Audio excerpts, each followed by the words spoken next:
আসসালামু আলাইকুম রহমতুল্লাহ। Hi viewers, কী খবর? সবাই কেমন আছেন? আশা করি সবাই ভালো আছেন। সৌদি প্রবাসী ভাইদের জন্য আজকের ভিডিওটা।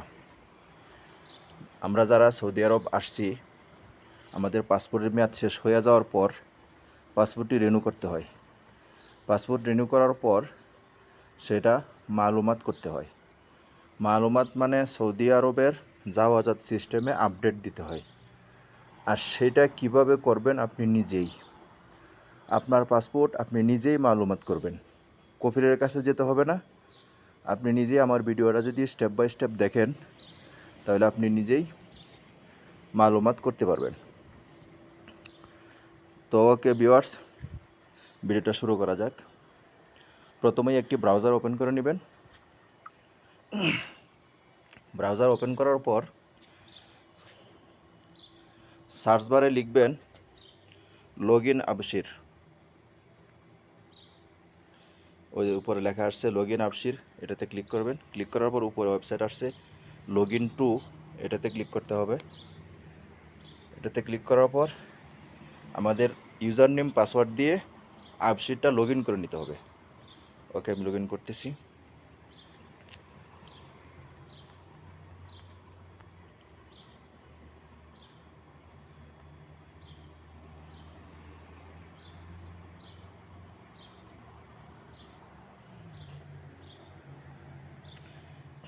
একটা ওটিপি যাবে নাম্বারে, সেই ওটিপি নাম্বারটা দিতে হবে এখানে।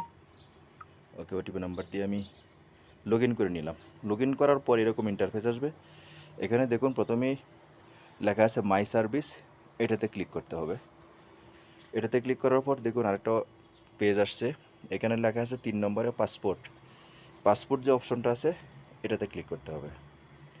পাসপোর্টে ক্লিক করার পর আরেকটা নতুন পেজ আসছে। এখানে দেখুন লেখা আছে 4 নম্বরে রেসিডেন্স সার্ভিস, এটাতে ক্লিক করতে হবে। এটাতে ক্লিক করার পর আপনার পুরা ডিটেলস চলে আসবে। আপনার নাম, আকামা নাম্বার, আগের পাসপোর্ট নাম্বার, অল এভরিথিং চলে আসবে। তারপর দেখুন এখানে লেখা আছে, স্ক্রল ডাউন করে নিচে যাবেন। স্ক্রল করে দেখুন রেসিডেন্স আইডি রিনিউয়াল, তার নিচে লেখা আছে আপডেট রেসিডেন্স পাসপোর্ট ইনফরমেশন। এটার নিচে লেখা আছে স্টার্ট সার্ভিস। তার নিচে আছে সার্ভিস কন্ডিশন। তো সার্ভিস কন্ডিশন আপনারা যদি সময় থেকে পড়ে নেবেন। তো আমি এটা ক্লিক করতেছি না, ভিডিও লম্বা হবে সেই জন্যে। তো স্টার্ট সার্ভিস এটাতে ক্লিক করতে হবে। ওকে, ক্লিক করার পর দেখুন আপনার মূল পেজটা চলে আসছে। এখানে দেখুন লেখা আছে ছবিটা কিভাবে নেবেন, মানে ইমেজ কন্ডিশন। এখানে লেখা আছে the first page is fully clear. প্রথম পেজটা ফুললি ক্লিয়ারভাবে ছবিটা উঠাইতে হবে। তারপর লেখা আছে the upload image is horizontal, মানে হলো সোজাসুজিভাবে উঠাইতে হবে, বাঁকা তেরা বা ডানে এরকম করে উঠানো যাবে না। আপলোড করার সময় সোজা আপলোড করতে হবে। তারপর লেখা আছে দ্য পাসপোর্ট এমআরজি ইজ ক্লিয়ার। এমআরজি মানে পাসপোর্টের যে নিচের অংশটা যেটার মধ্যে ছবি থাকে, এই পেজটা ফুললি ক্লিয়ার থাকতে হবে। ওকে, তো এখন দেখুন এখানে লেখা আছে click to upload the file, এটাতে ক্লিক করতে হবে। ওকে, ক্লিক করার পর এখানে আপনার যে পাসপোর্টটা আছে সেই পাসপোর্টটা এখানে ক্লিক করে আনতে হবে। তো গ্যালারিতে নিয়ে আসছি। গ্যালারি থেকে আমি আমার পাসপোর্টটা বের করতেছি, কোথায় আছে। তো আমার পাসপোর্টটা যেখানে আছে আমি ওখান থেকে বের করে নিচ্ছি। ওকে, আমার পাসপোর্টটা সিলেক্ট করলাম। সিলেক্ট করার পর দেখুন আপলোড শুরু হয়ে গেছে।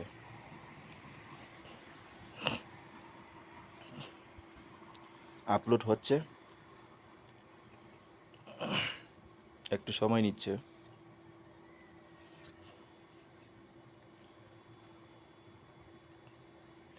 পাসপোর্ট আপলোড হয়ে গেছে। আপলোড না হইলে উপরে লাল লেখা চলে আসবে। তো আপলোড যেহেতু হয়ে গেছে, এখানে এখন আমার এখানে ডিটেলস চলে আসছে। আমার পাসপোর্ট নাম্বার, আমার পাসপোর্ট নাম্বার চলে আসছে। তারপরে জুন চলে আসছে, নিউ পাসপোর্ট এক্সপায়ারি ডেট চলে আসছে, বাংলাদেশ কান্ট্রি বিজিটি চলে আসছে। ওকে, এখানে এখন নেক্সটে ক্লিক করতে হবে। ওকে, আমি নেক্সটে ক্লিক করলাম। নেক্সটে ক্লিক করার পর অপেক্ষা করুন। তারপর দেখুন একটা নতুন ইন্টারফেস আসছে, এখানে লেখা আসছে passport information, new passport issue date. Passport issue ডেটটা আপনার যে পৃষ্ঠার মধ্যে ছবিটা আছে সেই ছবিওয়ালা পেজের নিচে পাবেন, সেখানে দেওয়া আছে।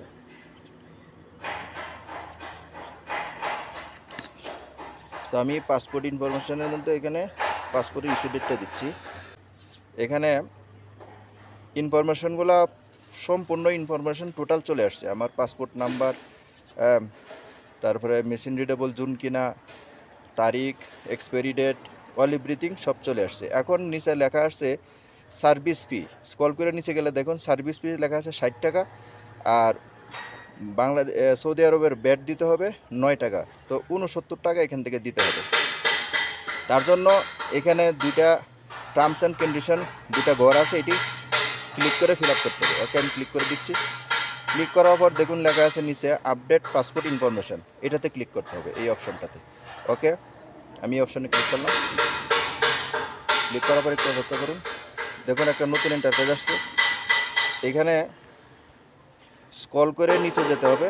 স্ক্রল করে নিচে গেলে আপনি এখানে দেখবেন এখানে পে নাও, টাকাটা পেড করতে হবে। তার জন্য কার্ড নাম্বার, প্রথমে ঘরে হলো কার্ড নাম্বার, আপনার যে এটিএম কার্ডটা আছে সেই এটিএম কার্ডের প্রথমে ঘরটাতে এটিএম কার্ডের নাম্বার দিতে হবে। তারপর এক্সপায়ারি ডেট দিতে হবে এই ঘরে। তারপর এই ঘরে কার্ডের পিছনে সিবিপি নাম্বার আছে 3টা সংখ্যার, এই নাম্বারটা দিতে হবে। তারপর নিচে ফুল নাম দিতে হবে, তো আমি সেভাবে দিচ্ছি। তারপর দেখেন পে নাওতে ক্লিক করতে হবে। ওকে, আমি পে নাওতে ক্লিক করতেছি। ওকে, পে নাওতে ক্লিক করার পর ওকে আমার ওটিপি চলে আসছে, আমি ওটিপি দিয়ে দিলাম। দেওয়ার পর নিচে কনফার্ম লেখা আছে, এখানে কনফার্মে ক্লিক করতে হবে। ওকে,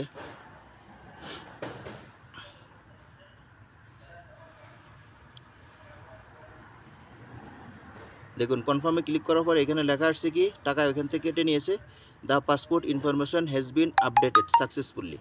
তো এখন আমার কিন্তু এটা আপডেট হয়ে গেছে অলরেডি। তো এখন আমি আমার পাসপোর্টটাকে আপডেট হয়েছে কিনা, সাথে সাথে কিন্তু আপডেট হয়ে গেছে, কোনো সময়ের দরকার নেই। তো এখানে এটা আপডেট হয়েছে কিনা এটা আমরা দেশের অ্যাপটা ওপেন করার পর এখানে আপনারা দেখবেন আপনাদের যে ফাইল ছবিটা আছে, যেখানে আপনার নাম আছে, নামের সাথে ছবি আছে, এখানেও ক্লিক করতে হবে। ওকে, এখানে ক্লিক করলাম। এখানে ক্লিক করার পর দেখুন লেখা আছে মাই পাসপোর্ট, মাই রেসিডেন্স, মাই ভিসা, মাই ড্রাইভিং লাইসেন্স। তো এখানে যে পাসপোর্ট আছে মাই পাসপোর্ট, এটাতে ক্লিক করতে হবে। ওকে, আমি ক্লিক করলাম। এখানে ক্লিক করার পর দেখুন আমার যে নতুন পাসপোর্টটা আছে সেই পাসপোর্টের নাম্বার চলে আসছে, এখানে পাসপোর্টের ডেট চলে আসছে, শো হয়েছে, এমনকি এটা 30-এ শেষ হবে। এটার টোটাল ডিটেলস এখানে চলে আসছে। তার মানে আমার পাসপোর্ট আপডেট হয়ে গেছে অলরেডি, সাথে সাথে আপলোড হয়ে গেছে। ওকে ভিউয়ার্স, ভিডিওটা বেশি বেশি করে শেয়ার করবেন। আমাদের সৌদি আরবের যারা প্রবাসী ভাই আছে ওনাদের অনেক উপকৃত হবেন। কারো কাছে যেতে হবে না, মক্তবে যেতে হবে না, মক্তবে গেলে 150-200 রিয়াল করে নিবে। তারপর আপনার কফিলের কাছে পাসপোর্ট দেওয়া নিষেধ, কফিলের কাছে পাসপোর্ট দেওয়ার প্রয়োজন নাই। আপনারা আমার ভিডিওটা দেখবেন, বেশি বেশি শেয়ার করবেন, আপনারা নিজেরাই নিজে পাসপোর্ট মালুমাত করতে পারবেন। ওকে, আসসালামু আলাইকুম ওয়া রাহমাতুল্লাহি ওয়া বারাকাতুহু।